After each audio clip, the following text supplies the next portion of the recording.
was the timestamp that stopped me cold. A single line of text glowing faintly on the screen, marking a moment I couldn't ignore.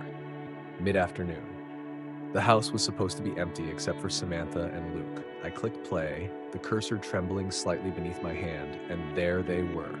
Their faces too close, their voices too low, the tension between them thicker than the air I could barely breathe. My chest tightened as I strained to hear, picking up fragments of words that sliced through the static. Offshore accounts, transfers, more than an uncle. My hand froze over the pause button, but my mind raced ahead, piecing together implications I wasn't ready to face. The timestamp mocked me as I sat back, the weight of suspicion now a certainty. It wasn't just betrayal, it was something far darker. And as the realization settled in, I knew there was no turning back. But this wasn't where the story started. No, it began long before, in the cracks I had ignored until they became impossible to miss.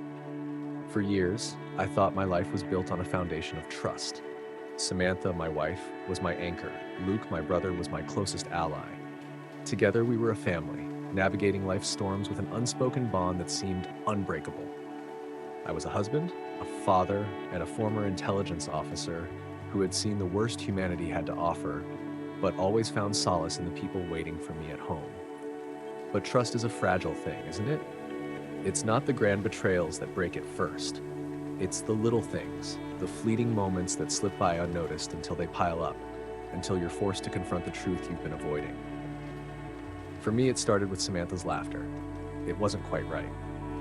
Too forced, too rehearsed. She'd smile at me, but it never quite reached her eyes. And then there was the way she'd hold her phone a little tighter, her fingers hovering over the screen like it held secrets meant to stay buried. Luke, on the other hand, was always around. Too much. At first, I welcomed it. Lily adored her uncle, and having family close felt like a blessing. But as the weeks turned into months, his presence became a shadow I couldn't ignore. The easy laughter between him and Samantha carried an undertone I couldn't quite place. Casual touches that lingered a moment too long, conversations that ended abruptly the moment I walked into the room. Innocent on the surface, yet my instincts, honed over years of reading people, whispered otherwise. Still, I pushed the doubts aside. After all, this was my family. My wife, my brother. What kind of man suspects the very people he's built his life around? But the signs didn't stop. They grew louder in the quiet moments, in the stolen glances and half-finished explanations. Samantha started working late, her excuses polished and precise. Luke's visits became a daily routine, his reasons always justifiable but never quite believable. I told myself I was imagining things, that years of training had made me paranoid. But the truth has a way of seeping in, no matter how tightly you try to lock it out. It's like a splinter beneath the skin, a nagging discomfort that won't go away until you confront it. And so, I began to watch more closely. Not overtly, not yet. Just enough to confirm what I already knew deep down. The final push came on a night like any other. Samantha had come home late again, her smile strained as she kissed me on the cheek. Luke had stopped by earlier, leaving behind the easy charm that always set my teeth on edge. I'd installed the cameras weeks before, ostensibly for security, though the real reason felt like a betrayal of its own. For days, I'd avoided the footage, telling myself there was no need. That night, I could no longer resist. The first clips were innocuous. Samantha typing at her desk, Luke helping her with paperwork. But then there were the moments that didn't fit, the way she leaned in when she spoke to him, her hand brushing as she passed him a file. The way their voices dropped, their words slipping into a murmur just beyond the microphone's reach. It wasn't just familiarity, it was intimacy. And then came that timestamp. The cursor hovered as doubt warred with certainty. I'd been here before, trusting my instincts to guide me when everything was on the line. This time, it wasn't about a mission or a threat to national security. It was my life, my family, my sanity. I clicked play. That moment changed everything. It was the line I couldn't uncross, the point where suspicion became reality.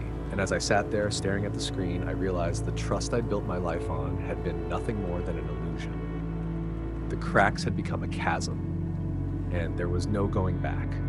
The cameras were supposed to be for security, a precaution in a world where threats were everywhere. That's how I justified it at first. But when the unease became impossible to ignore, they became something more, a way to confirm what my instincts were already telling me. The ethical weight of it gnawed at me. Spying on your own family, no matter how justified, leaves a stain you can't wash away. But I needed clarity, something undeniable to silence the doubts or confirm them. Installing them wasn't hard. Years in intelligence had taught me how to make things disappear into the background.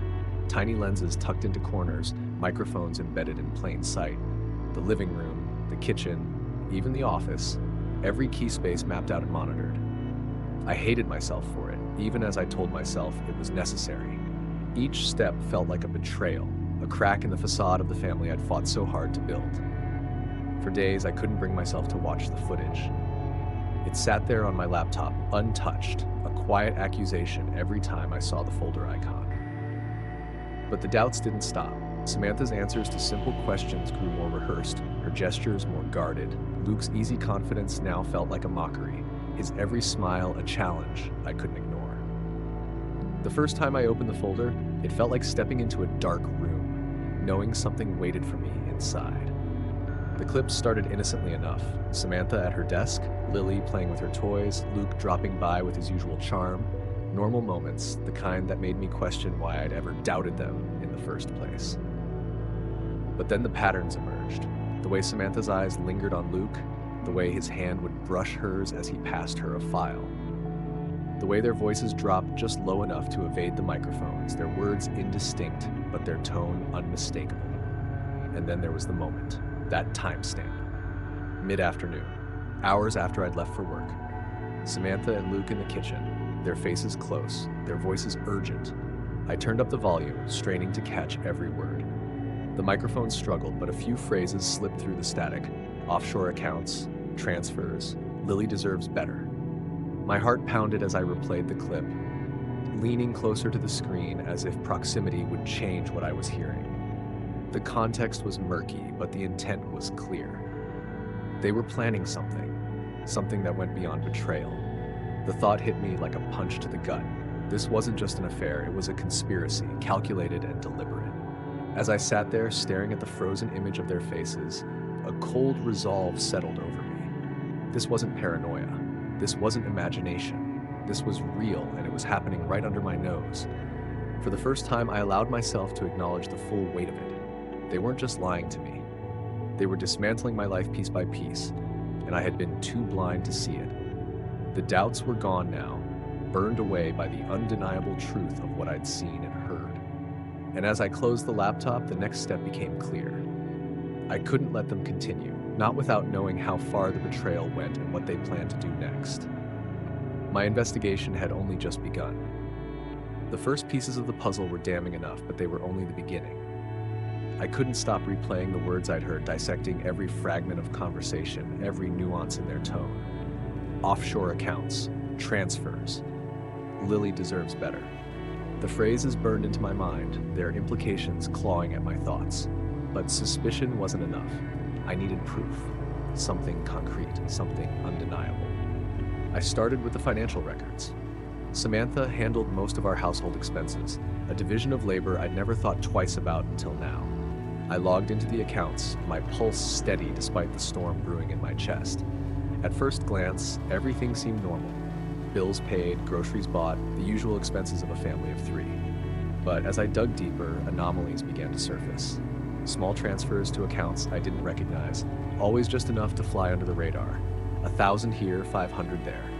They were breadcrumbs, subtle but deliberate.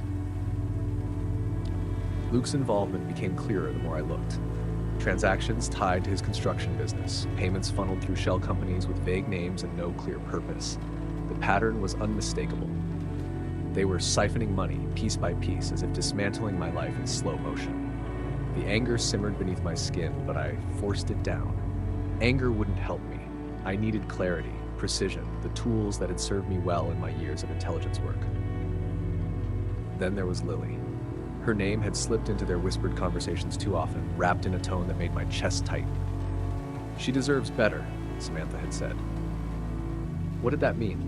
I'd always seen Lily as a reflection of us both, her laughter Samantha's, her determination mine. But now, doubts crept in where none had been before. I began noticing things I'd never paid attention to, subtle differences in her features, her mannerisms. Was I imagining it, or were there hints of someone else in the curve of her smile, the tilt of her head? I hated myself for even thinking it. Lily was my daughter, the one pure thing in a world that now felt tainted. But the seed of doubt had been planted, and it grew no matter how hard I tried to ignore it. I needed help. Someone outside the web of lies, someone I could trust. Olivia Kane was the only person who came to mind. We hadn't spoken in years, not since I left the agency, but she had always been the best at what she did. If anyone could help me untangle this mess, it was her. Reaching out felt like opening an old wound. Olivia answered on the second ring, her voice as sharp and steady as I remembered. "Ethan Brooks, to what do I owe the pleasure?" "I need your expertise," I said, cutting to the chase. "It's personal." She didn't ask for details. That was Olivia's way. "Send me what you have," she said. "I'll take a look." Within hours, she was knee-deep in the digital trail Samantha and Luke thought they'd buried. Olivia worked with the precision of a surgeon, cutting through layers of encryption and obfuscation with a confidence that left no room for doubt. She'd text me updates in terse, efficient bursts. Found another account, offshore, Cayman Islands. Emails between Luke and Samantha, encrypted but crackable. This goes deeper than you think. Her findings were a cold slap of reality. For months, they'd been moving money through a network of accounts, each transfer more deliberate than the last. The numbers were staggering, but it wasn't just about the money. It was about control. They weren't just stealing from me. They were building a narrative, a trail of evidence designed to frame me for their crimes. Fraud, embezzlement, the kind of charges that would ruin me completely. Olivia called late one night, her voice calm but laced with urgency. "Ethan, you're dealing with professionals. This isn't just greed. They've been planning this for years." Years. The word hit me like a punch to the gut. How long had they been smiling in my face while plotting my downfall? How much of my life had been a lie? As Olivia's findings piled up, my training kicked in. I began analyzing everything through the lens of my past, the patterns, the motivations, the tells I'd learned to spot in others. Luke's charm had always been his weapon, but now I saw it for what it was, a mask.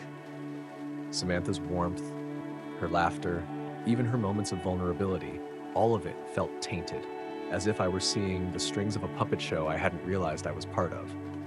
I started piecing together their plan, mapping out every move they'd made.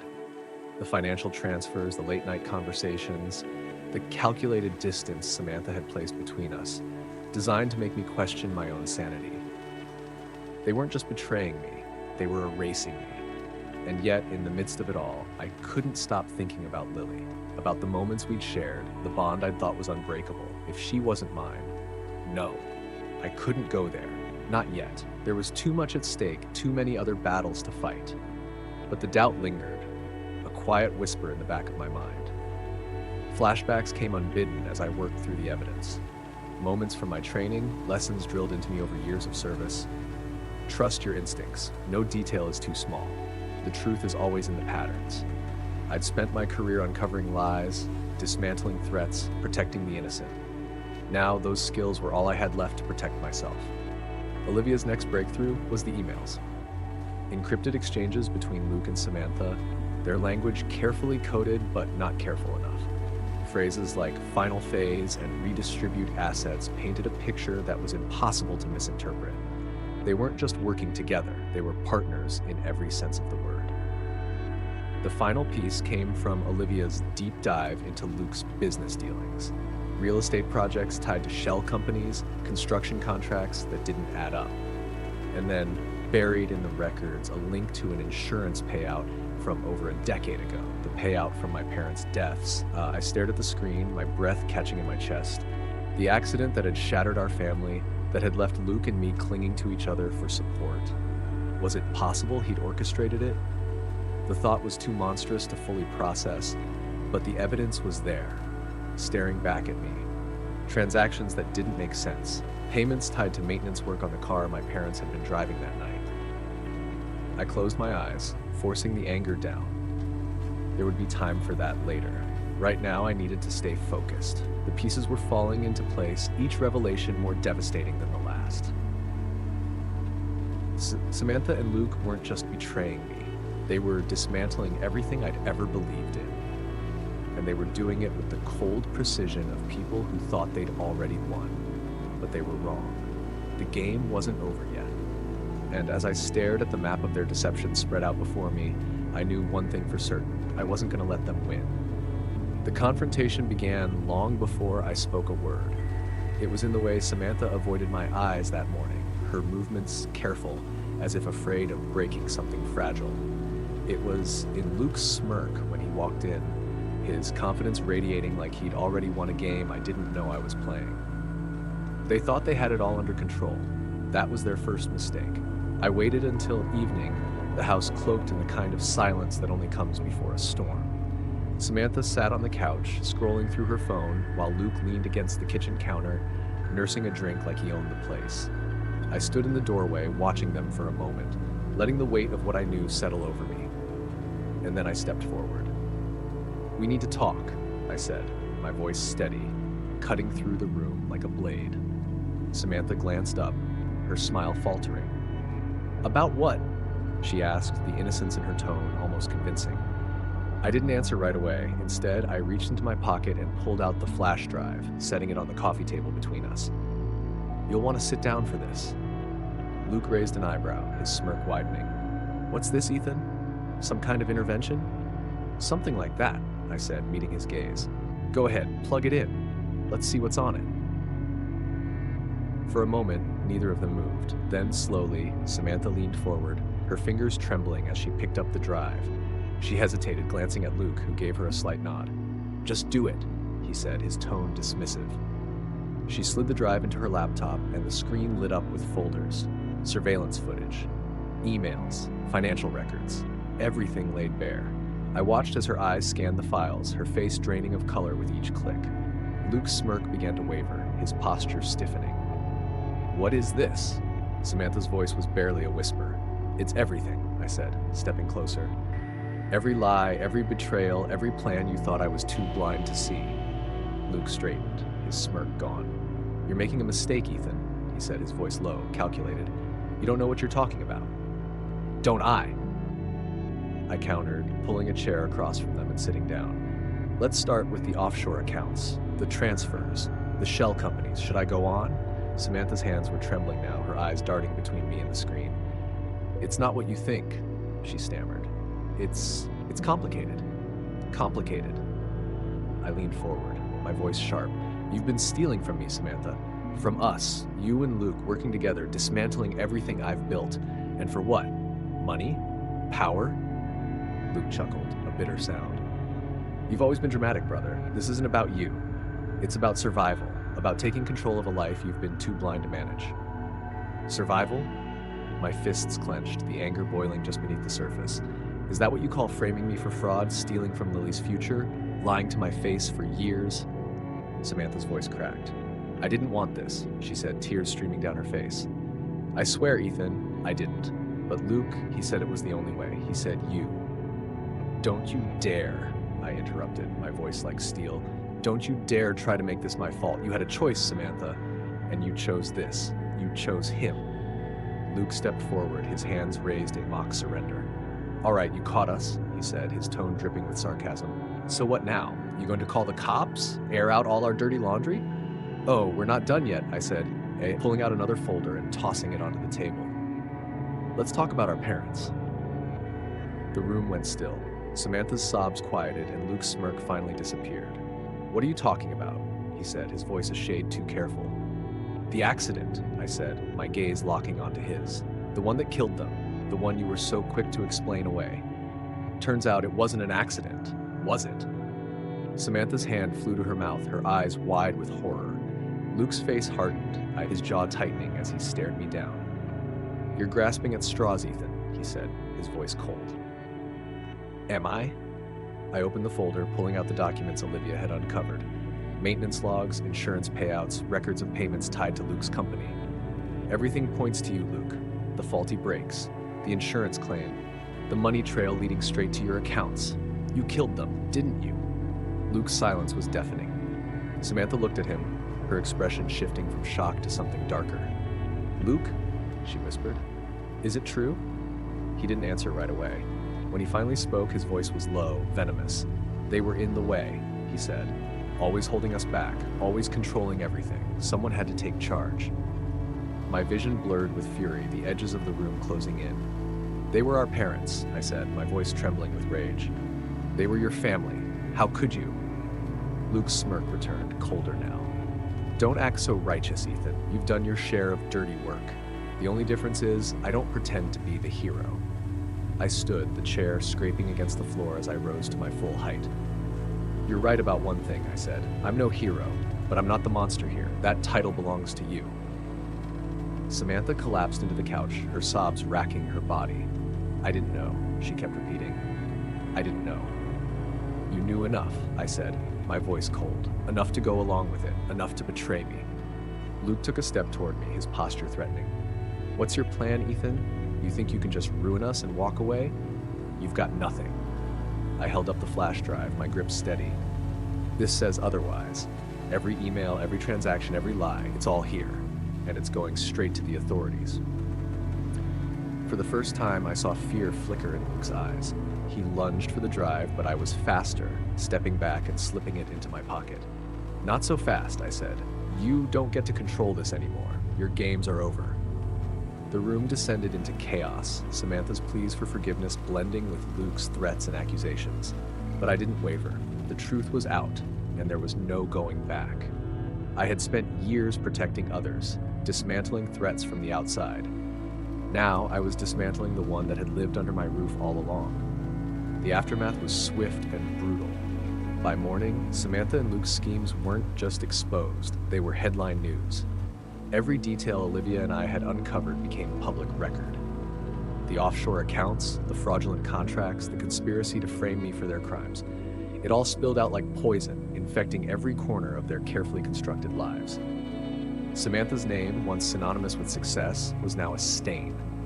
Her clients vanished, her reputation in ruins. Luke's empire crumbled under the weight of investigations and frozen assets. The world they'd built on lies was collapsing, and there was no escape. But the fallout wasn't just theirs to bear. In the quiet moments that followed, when the adrenaline faded and the silence closed in, I found myself grappling with the wreckage they'd left behind. Not just the financial mess or the public scandal, but the deeper scars, the kind that don't heal with time. Grief hit me first. For the parents I'd lost, their death's now a murder shrouded in betrayal. For the brother I'd trusted, only to learn he'd been plotting against me for years. For the wife I'd loved, whose warmth had been a facade hiding cold ambition. Every memory I replayed felt tainted. Every moment of happiness laced with a bitterness I couldn't shake. Then came the guilt. How had I missed the signs? How had I let them get this close, weave themselves so deeply into my life? I'd spent years reading people, uncovering truths buried beneath layers of deceit, and yet, when it mattered most, I'd failed. The weight of that failure pressed down on me, heavy and relentless. But guilt wasn't enough. Grief wasn't enough. Lily needed more than a broken father drowning in what-ifs. She needed stability. She needed me. I started with the practical steps. The house was a monument to everything I'd lost, its walls echoing with memories I couldn't bear to face. I sold it, moving us to a smaller place on the outskirts of the city. It wasn't much, but it was ours, untouched by the lies that had consumed our old life. I left my career behind too. Intelligence work had been my identity for so long, but now it felt like a weight I couldn't carry.